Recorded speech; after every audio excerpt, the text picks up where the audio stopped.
നമ്മളെ ഇരിഞ്ഞാലക്കുടയാണ്. ഇരിഞ്ഞാലക്കുട ഒരു വീട്ടിൽ പാലും പത്രം വയ്ക്കാനായിട്ട് ആ പാലൊന്ന് കാണിച്ചേ. ഉണ്ടോ? ആ, ഇതിൽ നമ്മൾ പാല് വയ്ക്കണു അല്ലേ?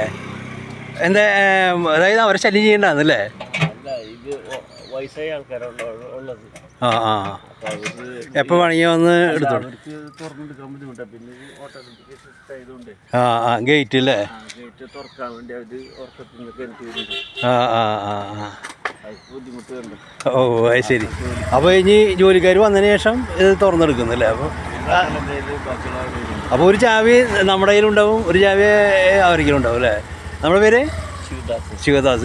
ഇത് കുറേ കാലമായി തുടങ്ങിയിട്ട്? കുറച്ച് കാലമായി അല്ലേ? നല്ല ഐഡിയ ആണ് അല്ലേ? Okay, thank you. കണ്ടില്ലേ, ഇതാണ് ഇപ്പോൾ നമുക്ക് ആർക്കും ശല്യമില്ലാതെ തന്നെയല്ല, അത് കേടുവരാതെ അല്ലെങ്കിൽ മറ്റുള്ള ഇപ്പോൾ മറ്റേ തട്ടിപ്പ് അതുകൊണ്ടൊക്കെ കിട്ടാനായിട്ടുള്ളൊരു സൗകര്യം കൂടിയിട്ടാണത്.